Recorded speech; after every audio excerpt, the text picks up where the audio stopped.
All right, welcome. Good morning, good afternoon, all.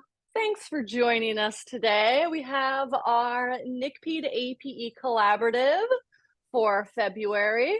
Would like to welcome everyone today. We're going to chat about some PhD programs in adapted physical activity, adapted physical education across the United States.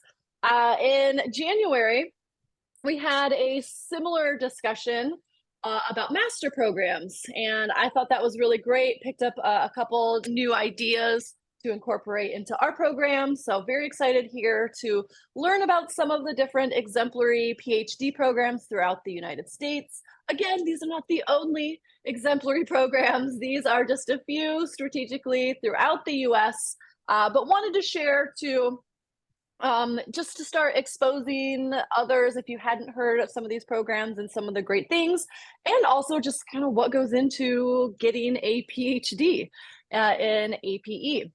As always, I want to thank our NCPEID membership subcommittee. That's myself, Danielle Musser from Colorado, Jie Hyung from Wisconsin Whitewater, Heidi Ambrosius, Moreno Valley, Unified School District, and Lainey Case from Chico State. Today we have 4 PhD programs. They are each going to speak for about 10 minutes. And then at the end, we'll open it up for some Q&A. As always, we are live on NCPEID Facebook. We'll post on NCPEID YouTube, and this will be a session on the What's New in Adapted PE podcast. So without further ado, our first stop, we are going to visit Oregon State. We have Andy Pitchford and Sam Logan, who are going to chat about their program. So go ahead. Oh, share screen looks good. Floor is yours. Perfect. Well, first, thank you, Melissa, for organizing this and for having us. I'm Andy Pitchford. I'm an assistant professor here in kinesiology, and I'm joined by my colleague, Sam Logan. Sam, do you want to say anything? Yeah, sure. Just a quick intro. Sam Logan, associate professor of kinesiology at Oregon State as well. Yeah. Okay, so we're gonna kind of hit on some of the key points of our program and some things that might make our program unique. Just as a quick overview, within our program, we have kind of 3 or 4 degree options. Even though we're not talking about the master's program, we do have a master's of adapted physical education. That's a 14-month program, so a wraparound summer, fall, winter, spring, summer that includes student teaching and results in licensure and an endorsement in adapted physical education in the state of Oregon. But then we also have a master's in kinesiology and a PhD in kinesiology that are research-based programs. In each of those, we have an adapted physical activity options that is 15 to 18 credits that's specifically in adapted physical activity that can be distinguished on that student's record, either in the master's program or the PhD program. Okay, and I'll talk just briefly about some of the interdisciplinary connections we have available here on campus. The adapted physical activity program and faculty really work with a wide breadth of different topic areas across the university. Just a couple of highlights. Some of my work is focused on collaborations with robotics and engineering. One of our other faculty members, Dr. Megan McDonald, her work has been collaborative with animal sciences and looking at physical activity in physical activity in children and youth with disabilities and their family dogs.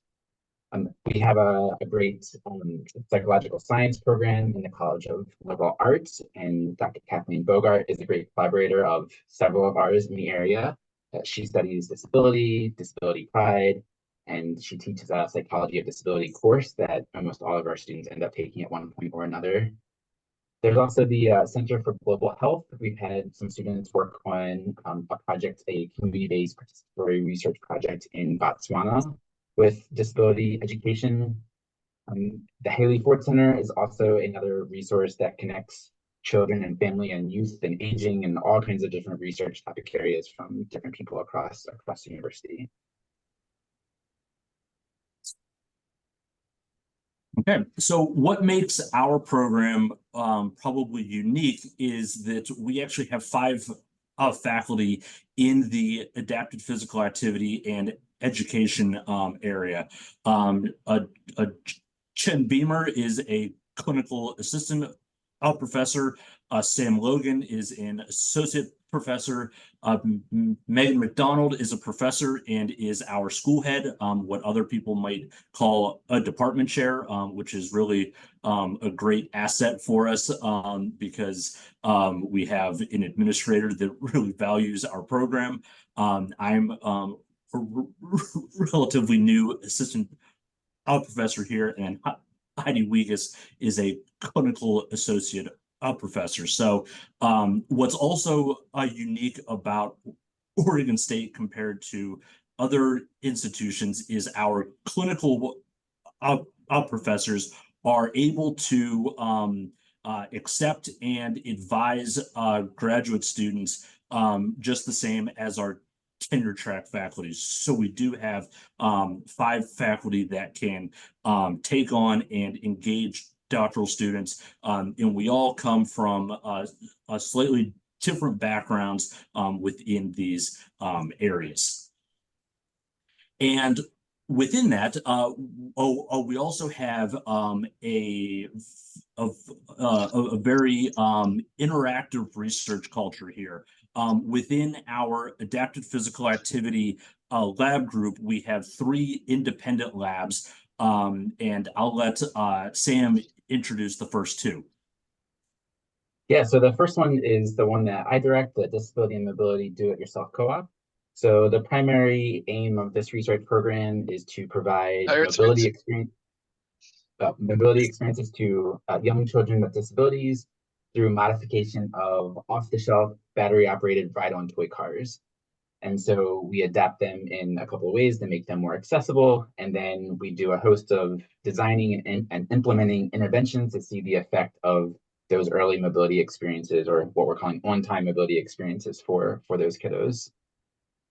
The next research lab I'll talk about is the Children and Youth with Disabilities Lab that is directed by Megan McDonald. I mentioned her previous project with children and youth with disabilities and physical activity and the family dog.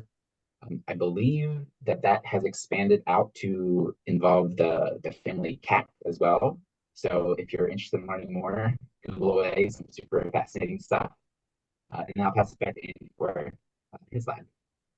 Yeah, and the newest lab out of that group is the lab that I direct, the Inclusive Physical Activity Laboratory, which studies physical activity and physical fitness among populations with disabilities across the lifespan. And we're currently doing work that is collaborating with FitnessGram to update the Brockport physical fitness test and hopefully integrate that into FitnessGram to be one updated and accessible battery going forward. So a lot of our primary activities revolve around that project at the moment.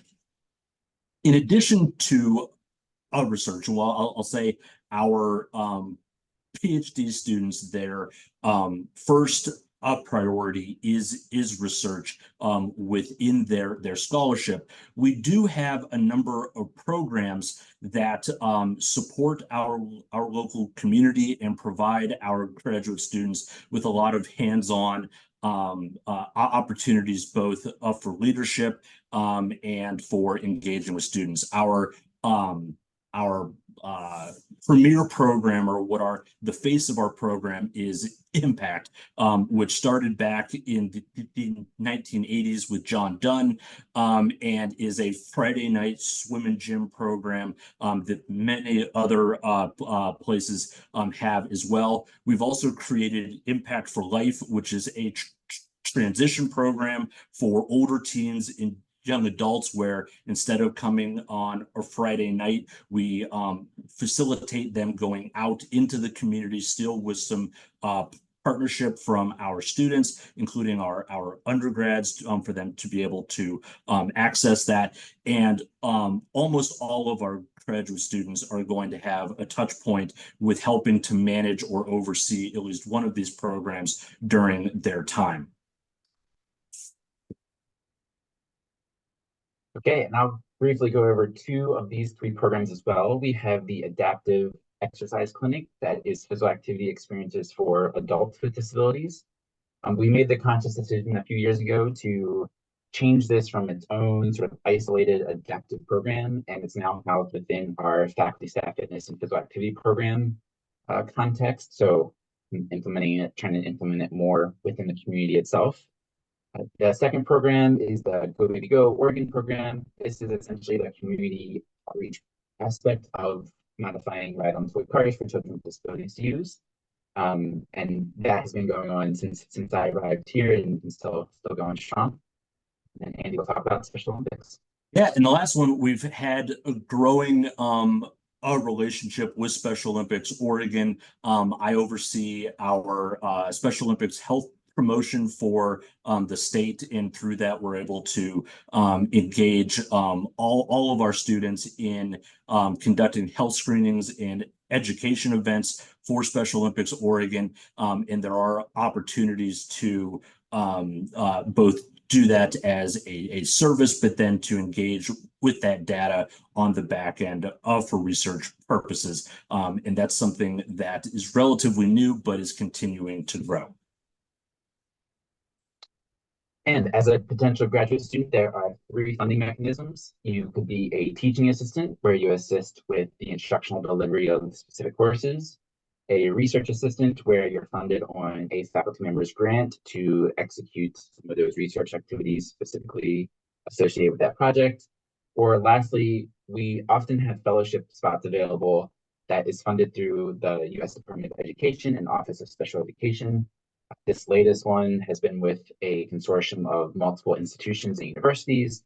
And the difference there is that there is no specific work assignment necessarily. It is a fellowship that funds your time as a graduate student to become a high-quality scholar in the field of adaptive physical activities. So if you are interested in learning more about the PhD program at Oregon State, you can see within our college in our unit, we do have multiple pages in the adapted physical activity area. And among our 5 faculty, 3 of us are currently recruiting PhD students. So if you are interested in learning more, please reach out to myself, to Sam, or to Jen Beamer. With that, I will turn it back over to Melissa. Thank you for your attention. Yes, Sam and Andy, thank you so much. I think you're going to get applications from Garth and Barry and Dale any day now. they were knocking down the door to get into this. All right, thank you so much. Next, we're going to hear from University of South Carolina. We have Andrea Taliaferro and Allie Bryan. Awesome. Thanks, Melissa. Thanks, Andy and Sam, for presenting on your program as well. Melissa, thank you to you and to NCPEID for this opportunity to share information about our program. So I'm Andrea Taliaferro, and I'm joined here by my colleague, Allie Bryan, and we're looking forward to sharing information on our PhD program at the University of South Carolina. And if I could, there we go. So first, we wanted to do a quick overview of our university, because the University of South Carolina is a pretty unique place. We are located in Columbia, South Carolina, which is the capital of South Carolina. Because of that, there's a lot to do around here, everything from sporting events to restaurants to arts and other activities. So it's a pretty cool place to be. The enrollment of the University of South Carolina right now is around 36,000 total students. Of those, we're looking at about 27,000 undergraduate students, just under 7,000 graduate students, and about 2,000 professional students. The University of South Carolina is a Carnegie Foundation recognized research and community engagement university. And because of that, you'll see, I think, throughout our program and the other programs at our university that research and community engagement really are a key and focused on and emphasized highly. Sorry, it should not be playing music, but I'll just talk over it. So sorry about that. So our program, our PhD program, is housed within the College of Education. Within the College of Education, there are 3 departments, and we are a part of the Department of Developmental and Educational Science. So we also have many other courses and degree programs offered that students will be taking classes and have options to take classes with, including classes and courses in research and statistics, special education, counseling, and a whole variety of other topics. One of the strengths of our program as well, and I know Andy and mentioned this as well, one of the strengths of our program is we have a really nice core group of faculty dedicated with research specific in the area of adapted physical education and adapted physical activity. So this is just a handful of the faculty that we have in our PhD program. We do have more, and I would be remiss to not mention them, but I did want to focus on the fact that we have 4 faculty members right now with a specific interest and expertise and background in adapted physical education. So we have Mason Sir, who is a clinical assistant professor, Sally Medema, who's also a clinical assistant professor, Dr. Allie Bryan, who is a professor. She's also now the Associate Dean of Research in the College of Education, and then myself. So the nice part about this is that we can provide support to students. You have a good team of faculty members here to provide support in your research interests and in your teaching and professional interests. Everybody has research interests specific to adapted PE. So I think we, as a team, provide a really nice core group of support to students in our program. We also have other graduate degree programs, and I mention these because students in our PhD program may find themselves interacting with some of these programs, as well as our undergraduate PE program. So in terms of face-to-face programs, we have our PhD program and our MAT program. And then we have an online adapted physical education master's program and an online coaching education master's program as well. So I want to quickly highlight some important information that might be unique to our program and things that really set the stage for our program and success in our PhD program. So our program of study and our PhD program in physical education is organized around 4 interrelated types of experiences: knowledge, teaching, scholarship, and service. Our program of study can be completed in a 3- or 4-year timeline. This is up to each of the students per which timeline works best for them and will be discussed with their advisor and agreed upon. We do, if you do have an assistantship, we do have funding available for 4 years of a plan of study. Your program of study is adaptable to each person. It is individualizable. So each of our students takes about 15 to 18 hours in physical education core content classes, about 18 hours in research methods, 12 hours in a cognate. That this is really where our plan of study can really be individualized to each person and to your interests. So we've had students that have done their cognate in adapted physical education, adapted physical activity, special education, or even things like statistics and research as well. So there's many options here for your cognate and really to individualize your set of skills and set yourself apart from your peers in the areas that you want to strengthen your expertise in. Students will then take 3 hours of research practicum and 12 hours of dissertation. We have a few benchmarks as well as you move through your plan of study. So in year 1, students will take their qualifying exam. And then in year probably 2 or 3, depending on your timeline, students will complete their comprehensive assessment. And an option for our comprehensive assessment is a grant proposal. So you'll find that grant writing is emphasized very heavily in our program. Students get a lot of experience and hands-on experience with writing grants and submitting and proposing grants. There's a teaching requirement, so our students will find themselves involved in teaching and supervising students, potentially in our APE practicum. Right now, that practicum is out in schools. We hope to bring that back on campus again very soon. You might find yourself teaching and supervising student teachers or students in elementary or secondary methods courses and working alongside faculty who teach those courses. And then our students also have opportunities to teach courses independently and put those on your resume and really build up your CV in terms of your background and expertise in teaching. Our benchmarks in scholarship include successful completion of your dissertation, again, grant writing and submitting an externally reviewed grant, national and international presentations. Our students, one of their benchmarks is to co-author 2 research manuscript submissions. And again, you have multiple opportunities to work with faculty to co-author these research manuscripts and really get an idea of research and the process behind research. And then our students assist with journal article reviews. They'll assist a faculty member and get knowledge and information on how to successfully complete journal reviews in our field. So some notable features that set our program apart from others. Again, the faculty expertise in APE. We have a great set of faculty here and a really strong set of faculty with interest in APE that can really support students who have research and professional interests in that area. Our program really is focused on the apprenticeship model. We really are preparing our students to be faculty members, and our doctoral students really are treated like beginning faculty members when they're here. So they will have roles in research, teaching, and service. In terms of this apprenticeship model, you'll walk into your first job, if you aim to be a faculty member, well prepared in the roles and the duties of a faculty member. Our program has a strong focus on grant writing. We have coursework related to grant writing.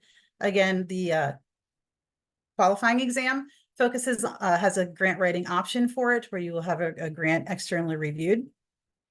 Our program has a really strong focus on statistics and research. Our aim really is to prepare independent scholars. And again, we're here to prepare faculty members, but we're actually here to prepare you to be successful in your first faculty job. There are many opportunities to collaborate with faculty, both within our program and outside of our program. Many of our faculty are known as international and national experts, and they have many international and national connections with other faculty as well. And then a strength of our program is that we have connections, many connections to local schools and access to local schools. So that gives our students opportunities to get into the schools, not just to supervise and to interact with the local schools, but also for research interests. We do have opportunities to get into the schools and work with teachers and students in the schools. Some notable alumni and recent alumni of our program, and this is not an all-inclusive list, but some recent notable alumni include Emily Gilbert, who is currently an assistant professor at SUNY Cortland, Adam Pinnell, who is an assistant professor at Pepperdine University, Matthew Patey, who is an assistant professor at Bridgewater State University, Alex Stribbing, who is at Keene University, or Kane, and Sally Medema, who is actually here and one of our colleagues at the University of South Carolina. We do have competitive assistantships available. Generally, these are graduate teaching assistantships. So you would have a role in assisting and supervising and teaching courses alongside opportunities to do research with faculty members as a part of this assistantship. These assistantships cover some money towards tuition and a living stipend. And if anybody is interested in learning more about our assistantships, please reach out and we'll provide you with that information. And some important dates and deadlines, hoping that we have some folks that might be interested in applying and learning more about our program. Just keeping in mind upcoming dates here, the final deadline for applying for a fall start is April 15th. And right now, if you wish to apply, the application fee is waived for anybody who is starting in the summer, fall, or spring admission terms for next year. And thank you so much. I really appreciated the opportunity to present, and I'm hoping people have questions, but please don't hesitate to reach out. My email is listed here, and you can always reach me by email if you have any questions. Thank you, Melissa. All right. Thanks, Andrea and Allie. Next up, we have University of Georgia, Nicole Kirk.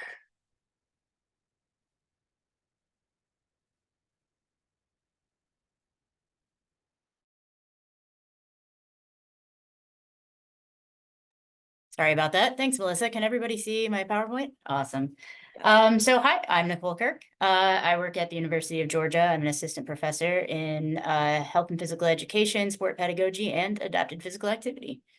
A little bit of an overview for you of UGA.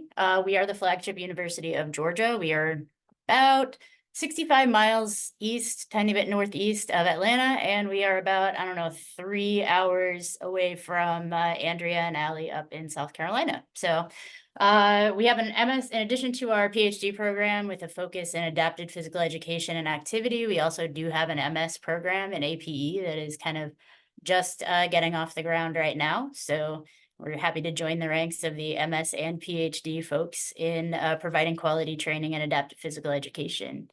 In addition to all those awesome things, we are also not bad at football. So if you're into football. So what research do we do here in adaptive physical activity and education at UGA? So I am the co-director of the Sport Instruction Research Lab here at UGA, along with a colleague who works in healthy lifestyle interventions for youth populations. We run a lot of different types of research programs, focus on lifespan physical activity. So my two main areas of focus that we do here at UGA are transition experiences of P12 students who are moving into community-based lifetime physical activity. In particular, we are interested in students who are moving from P12 services to university settings for physical activity. We've noticed that there are not too many resources at a lot of major institutions like ours for a quality and accessible physical activity options on campus, just like anybody else would have. So this is an area that we're interested in, initially gaining information about experiences of disabled students trying to access those services on campuses, and eventually moving toward an intervention model where we can hopefully develop reverse inclusion-based programs that will specifically be designed for disabled students, but will be welcoming to the broader community as well. On the other side, we do talk a lot about adapted sport activities and adapted sport experiences. So recently, there are a couple of research programs or research studies that I'd like to highlight. The first one, you can kind of probably see the picture at the top of the page. If you can't, it's the National Wheelchair Association of India and the International Committee of the Red Cross, along with some colleagues from other universities. We were invited to perform a program evaluation for the International Committee of the Red Cross's rehabilitation and wheelchair sport programs. And in addition to that, we were able to conduct a pretty large-scale qualitative research study on the experiences of wheelchair basketball players from low and middle income countries and areas of recent conflict regarding their health-related quality of life, their community and social belonging, and other benefits and lived experiences within wheelchair basketball. So we're pretty excited about that project. In addition, we like to do some program-based work here that impacts the local community. And so we host a lot of K-12 or P-12 field days, including visual impairment sport and wheelchair sport field days. So the lower picture is our 2023 spring field day, where we brought kids from all over the state of Georgia to work with the American Association of Adapted Sport Programs, which is a high school level competitive and varsity letter generating sport program in wheelchair basketball, wheelchair football, and wheelchair handball. So we brought kids from the community to get often their first try at those sports. And then there was a student-led research project that came out of that related to the experiences of children and parents experiencing wheelchair sport programs, often for the first time. And that's about ready to go into press right now. In addition to that, we are moving more towards some intervention work, but it's all multi-method. So if you're interested in qualitative or quantitative research, we have both of those paths available to you, both with my expertise, I guess, but also with the involvement of the co-director of the Serial Lab, who is an interventionist kind of by training and by trade. In terms of coursework, we offer sport pedagogy is our guiding program, and so we offer APA, APE, and parasport program or coursework there. We also offer some coursework in advanced pedagogy and motor behavior. So if you're interested in learning more about those areas. Something that I do think sets us apart quite a bit is we have research coursework that might be a little bit more involved on the qualitative side than a lot of other programs. UGA is home to one of very few PhD granting programs specifically in qualitative research design. And so we have the ability to allow you to specialize and have a cognate in qualitative and mixed methods approaches. And there's even a certificate program. So while you wouldn't get your PhD in qualitative design, you could get a certificate in qualitative design where you focus on adaptive physical activity research projects.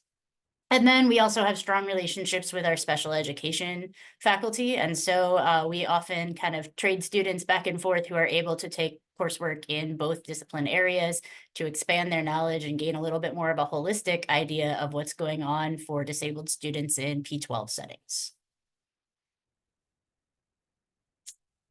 There's some additional opportunities. Like I said, we like to kind of combine programs and practice and research together. So in Athens-Clarke County, our home county, there's a recent development of a P12 wheelchair sport program. And so there's the opportunity to gain coaching experience there and also conduct research with the athletes who are participating, the coaches who are participating, and the families who are served by that program.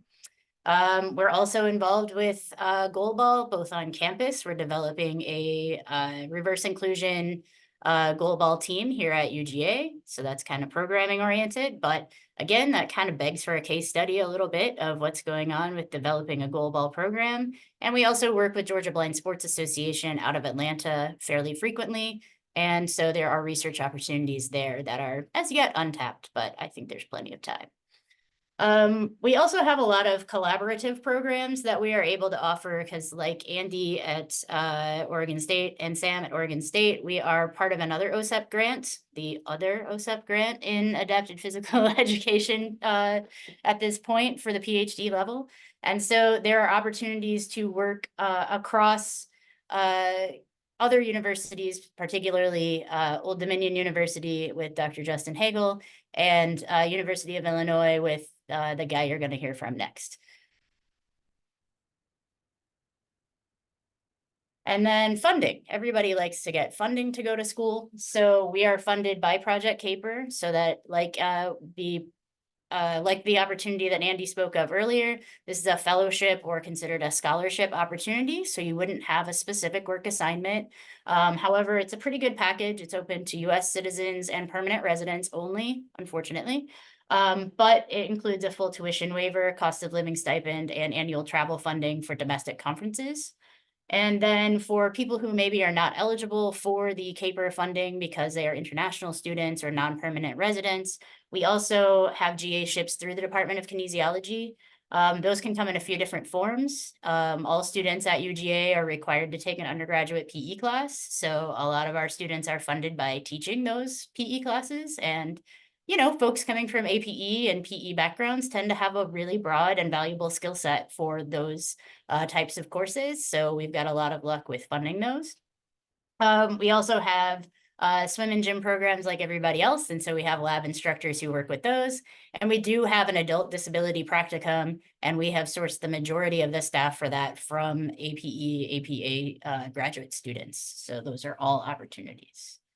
I think that's about everything that I have for you. Thank you so much for your time. Appreciate being here. And if you want more information, you can access the QR code or, you know, the link that you probably can't click on because it's on my screen and not yours. But thank you so much. Thanks, Nicole. And last but not least, we have University of Illinois, Wes Wilson.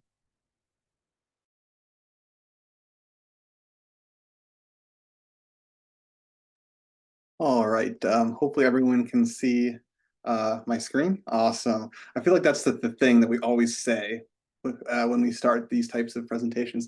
Thank you so much, Melissa. I'm Wes Wilson. I am assistant professor at the University of Illinois at Urbana-Champaign, and I'm happy to talk a little bit about our offerings at the PhD level for adapted physical activity, adapted physical education. I wanted to start real quickly talking about the larger organizational unit here at the University of Illinois. We are housed in the College of Applied Health Sciences, and we are rebranding our department name to Health and Kinesiology. We used to be Kinesiology and Community Health, but now going forward will be Health and Kinesiology, which is a little bit more recognizable in the field, at least in the US.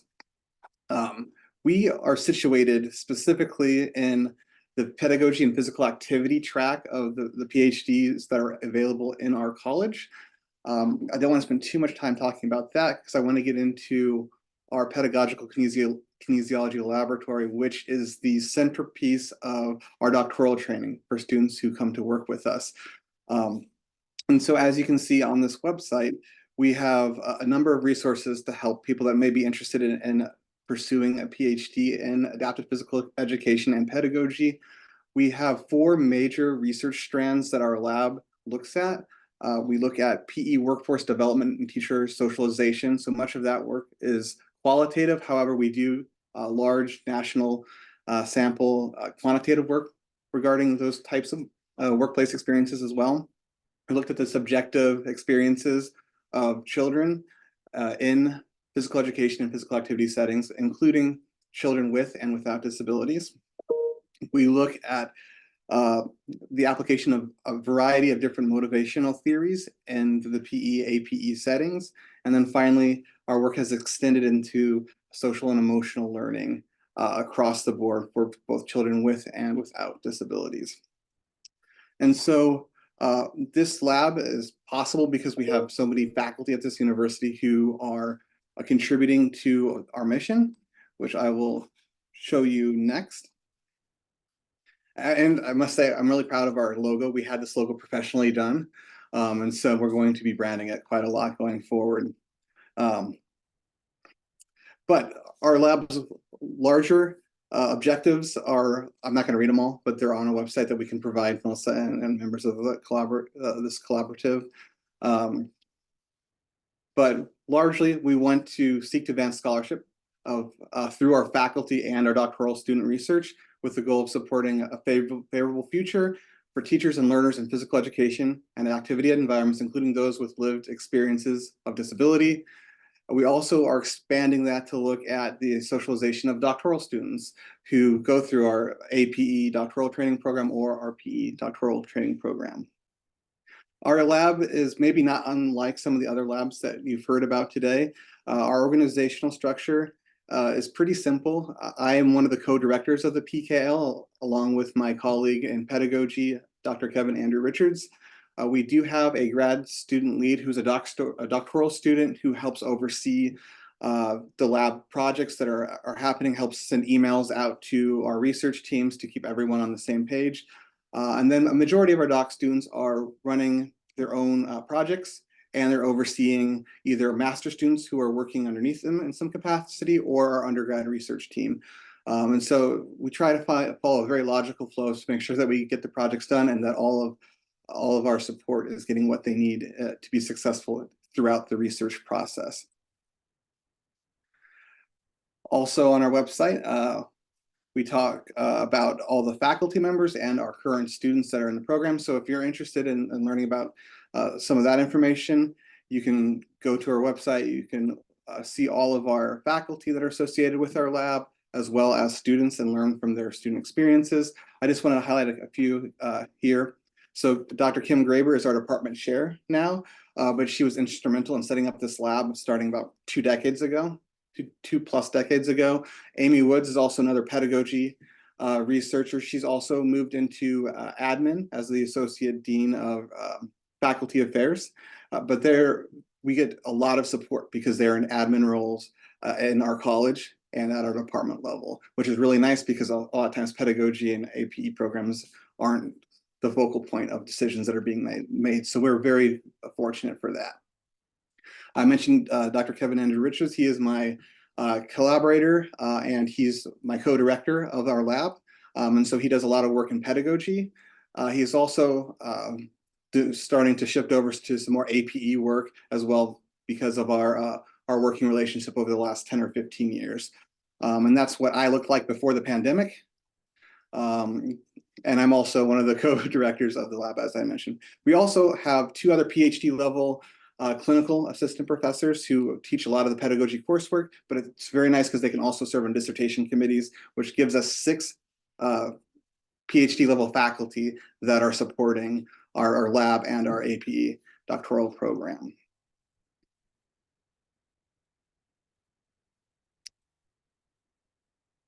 So I mentioned those 4 research strands earlier. If you're interested in learning more, on our website, we have citations for work that falls underneath each of those 4 research strands. So you can go there and find work if one of those areas is particularly interesting to you. You can find out more information there. Finally, I wanted to end on how you might get involved if you are interested in pursuing a PhD at the University of Illinois with us. So as Dr. Kirk mentioned a moment ago, I am the other guy that she was referring to about collaboration across universities. So Project Caper is one of our primary funding sources, although we do have really competitive packages that are associated with being a GRA or a GTA. And we have never been turned down a doc student that we wanted to admit because of assistantship competition, right? We also we feel pretty lucky because we just have moved into our new physical lab space, which includes both Kevin and my office, as well as a separate qualitative research room where you can do interviews or do work that requires some quiet. We have 2 large storage areas. We have a conference room that's hooked up with all the AV resources, as well as a large room that serves as our bullpen for doctoral students that can accommodate up to 15 doctoral students, and they each have their own cubicles and desk and things like that. And so we're all in one space, which is really nice, especially with a lab as large as ours, because then we are able just to see each other regularly every single day and not have to walk across our building in order to have those really frequent interactions, right? And so we feel really grateful for that. We're looking to absorb another room that's attached to our lab that we'll use as a data collection center so that we can bring participants onto campus more easily, as well as having a separate library in the building that we have a lot of old books and like VHS resources that are associated with our field. And I should also mention we have our own private bathroom in our lab, which is, I think, the coolest thing. But like I said, we feel very blessed to have all these types of resources that we can use to help train our doc students who come through our programs. We also have about 20 undergrads per year sign up to take credit with us in our research projects. And so we have opportunities for doc students to get mentorship of undergrad researchers and help start building those competencies that they'll need once they take faculty positions once they're done. And so that's sort of all that I have. I hope that I didn't have a nice fancy a slideshow, but hopefully this information is helpful. I can provide any of these links as necessary, Melissa. Thank you. Yeah, thank you. Okay, at this time, we will open it up for questions for any of the panelists.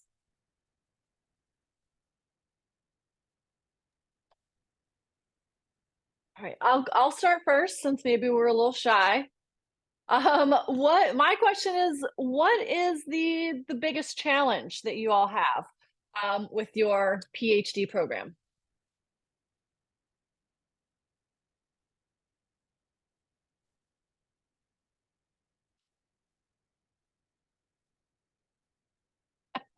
Y'all just shared all the wonderful things. We have no challenges. We're doing great. I think the hardest challenge as a new faculty for me, I'm in my 4th year now, and came in during COVID, so that didn't really help matters, but was actually getting the ball rolling with graduate students. So UGA has a long tradition around both health and physical education and adapted physical education. However, faculty had not been as active, and there had been a kind of a moment there from about 2016, 2017 to 2020 where there wasn't a research faculty in adapted PE here at UGA. And so this is probably a very site-specific thing, but establishing all of the connections that I needed in order to start, doing meaningful research here in a place where it hadn't really been happening in the same way for a little while. Took a bit of doing, but I feel like for me, we've gotten to a really great place. We recently graduated our first MS thesis student who went on to a doctoral program in special education, not APE, but special education at University of North Carolina. And so, I feel like now we have graduate students in the door, we have doctoral students here right now, and we're building something pretty exciting. Great, thank you. Others want to share? I'll point out that this is both a challenge, but is based off of something that's very positive. We've had a long history here of OSEP funding, particularly at the doctoral level, which is absolutely a great thing to have. But there is a cyclical nature to it where you're not always sure when that next grant is going to happen or whether you're going to have it. So sometimes it feels like we go through these rush to recruit students and then have these periods where we can't take on as many if we've already filled those spots. So we are working on some ways to make ourselves a little more independent of that system, but it's still absolutely a great thing to have even with that challenge. Barry, you have a question? Unmute yourself, Barry.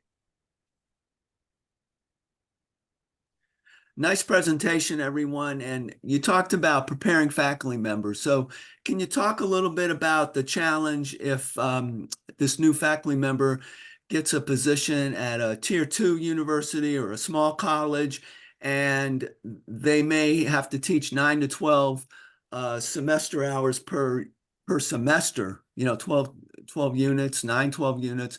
And how do they carve out scholarship, and what are some of the mentoring or the conversations you might have with them, or just opening it up to anyone? Just how do we combat that? So I don't mind jumping in here on this. Andrea shared a list of our most recent APE alumni, and if you saw the list, most of them are at the type of institution you're describing, with Emily at Cortland, Alex at Keene, and so on and so forth. And so when they're doing their dissertation and they're in their data collection phase here, we are really calculated with the fact that most likely they're going to end up at that level of institution. And so we tell them to collect enough data so that they can write off that for about, a few years while they're learning to course prep, getting, encultured to that new role. So right off that, while you're prepping the new courses, making those community relations that Nicole spoke about. Another strategy that we always try to pass along is building a really collaborative network during your doctoral training. So having other scholars that are at the same level that you, in their PhD studies at other universities, connecting them with faculty at other universities to build that network up, so that if you do end up in a job that's high teaching load and you are wanting to continue with your scholarship, you have that research support network of collaborators who you can share some of the intellectual and cognitive demand that goes along with scholarship like that.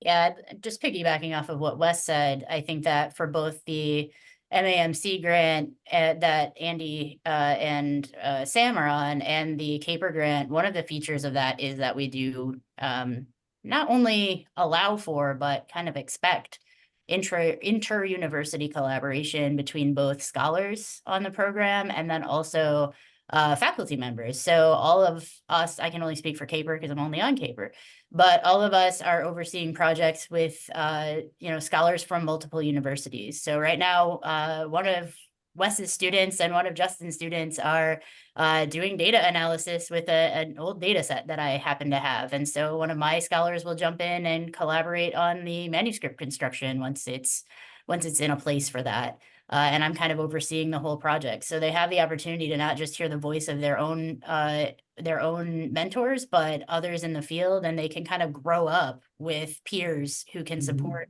their scholarship if, one person ends up at an R1 and another person ends up at a comprehensive university. The other thing I would say is that, if you have community-based programs, they can always generate research, right? So if you're able to serve the community, there's always research to be had from that. Even if your primary purpose isn't research, it is in fact providing a valuable service to disabled folks and family members in your community.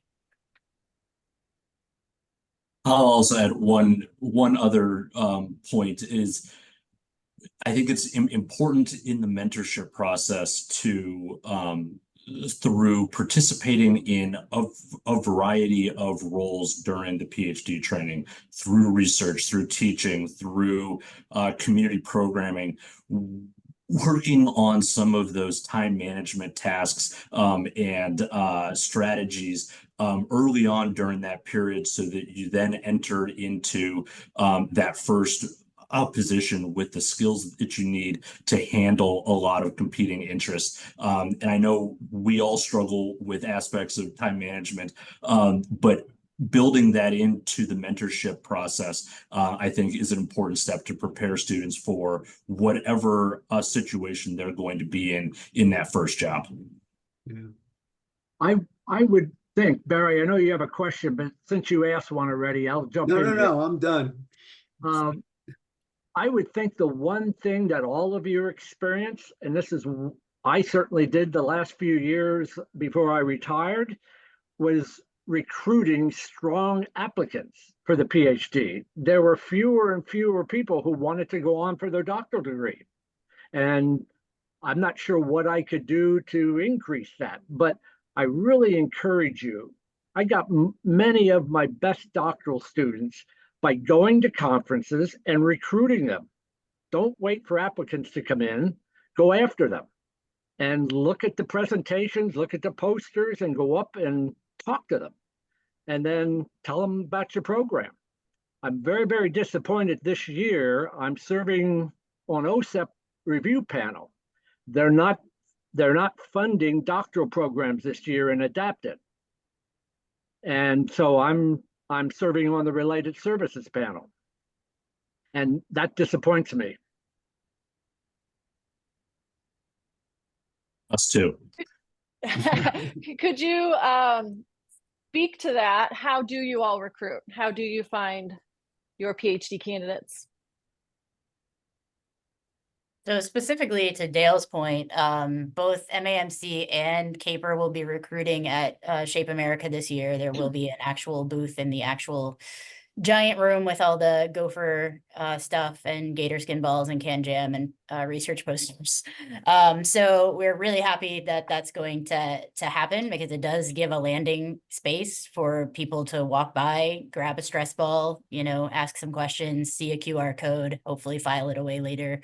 So that is a little bit more, I would say, aggressive than a lot of the APE, APA programs have been in recruiting for doctoral students, that, to my knowledge, and I don't know what else is going on everywhere. But in addition to that, I don't know, I think it's a lot of turning over rocks sometimes. You know, you kind of put out the word to anyone you can. Obviously, we've talked with NCPEID many times, NFAPA, trying to make sure that the word is out there, and then also going to state conferences and things like that. There's a really interesting disconnect that I don't know if other people have noticed, but I have, that up to a degree, we train people for practical roles, right? We train people to be practitioners often through the master's program. There are MS thesis programs that are doing both, but a lot of the time we're training practitioners. And so it's kind of unsurprising to me that we don't have tons of people who are interested in research, when that's not the focus of any of our preliminary training up until this point, for the most part, in the field. So something that I'm looking to do personally is incorporate more about kind of like APE, APA career day into even my foundations classes that I teach for undergrads, so that they have an idea that, yes, I can be a physical educator, but if that's not the fit for me, or if that's not my forever fit, that I can kind of go back and pursue research so that I can contribute to furthering the field in a different way than maybe I would have set out to do as a 18 to 20-year-old. Yeah, sorry, someone else. Yeah, this is John Drummond. So I was going to speak up. I'm a little bit different. I've just been listening to what everybody says, because I come to this later in life. I'm a retired military officer. I've got lots of friends missing parts, you know, from their military service. And I came into a kinesiology program here at Kentucky, and then kind of stumbled into working with kids with neurodevelopmental disabilities through the LEND program and through the Human Development Institute that was here. Nicole, I'll look for you. I'll be at Shape. I've got something they accepted there for a roundtable. But I think there are some populations out there that maybe get overlooked. So if we take Kentucky, as I got into the neurodevelopmental disabilities, for example, they've got 1/15 of the pediatricians, of the behavioral pediatricians needed in this state, for example, in Kentucky, to treat all the kids with autism, for example. And there are places in rural areas in this state where it's taking people 4 years to get a full-up medical diagnosis and be able to start getting the benefits for those things. On the other hand, I'm also aware of some things going on around the country where we've got a lot of people after 20 years of war that are going to have disabilities that they're going to have to work with and through for a lifetime. And, you know, in that audience, I don't know has quite crept in yet to all the adaptive physical activity and physical education that might be needed for those adults as they go forward in life. And so I think there's a need out there, but I don't think it's well enunciated. I don't think it's well popularized. I think there's a lot of stuff that's still hidden away and, you know, so anyway, I mean, those are just some of the thoughts I have sitting here as a non-traditional PhD student who's, you know, going through the process right now and about to get started on my dissertation research.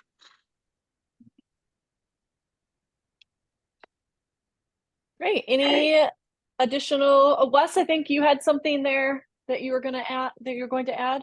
Yeah, I think so speaking to the larger challenge of recruiting highly motivated and qualified doctoral students is that I'm getting a lot of emails asking for remote programming.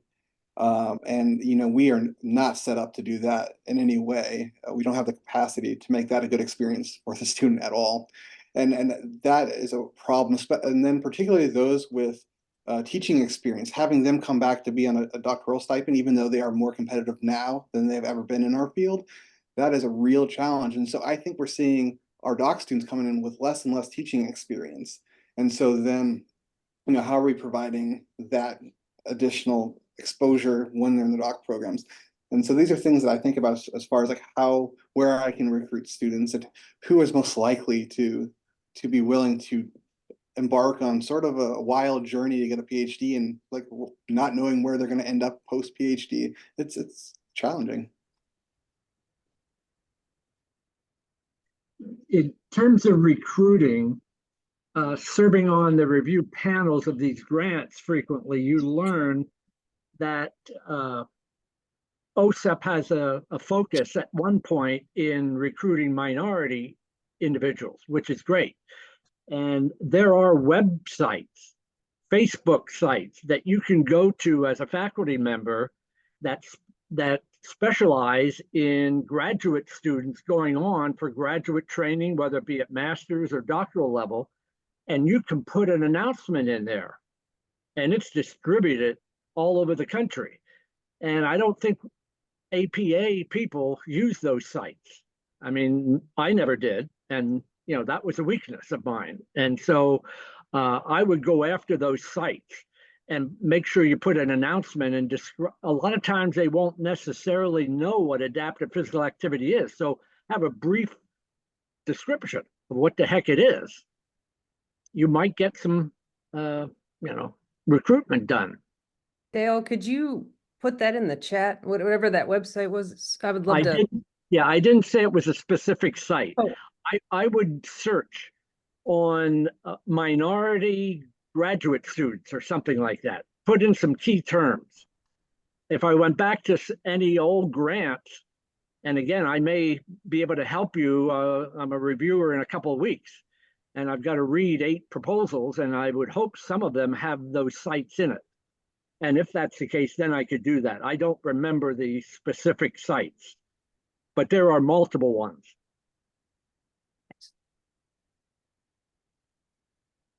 Right. Do we have any additional questions for the panel? All right. Well, thank you all for joining. A big thank you to those who discussed their PhD programs. Our next APE collaborative will be coming up here in March, and we're going to have a preschool motor team. It's going to be on, let's see, March 15th at 11 a.m. Pacific. So that'd be 1 o'clock Central, 2 p.m. Eastern. We're going to have a preschool motor team come and chat about how they collaborate. So it's going to be the PT, the OT, the APE, SLP and how they work together in the preschool motor team. And then the second portion will open up for Q&A, and then hopefully even a chance to discuss some hot topics that are going on in APE. Got some interesting things, like I know Dale even mentioned the OSEP grants. I think there's some interesting things happening there that might be worthy of discussion, like they're not doing the K this year. So I think that's kind of, yeah, very interesting for the field. Instead, they're doing R related service, which is not great for APE because we do not qualify for that one. But yeah, so those are some of the additional things that we can discuss in addition to the preschool motor team. So hope to see everyone then in March. Thank you again to our panelists. Excellent job, you all. And hopefully some of you consider getting your PhD in APA or APE. All right, till next time. Bye all. Thank you. Everyone.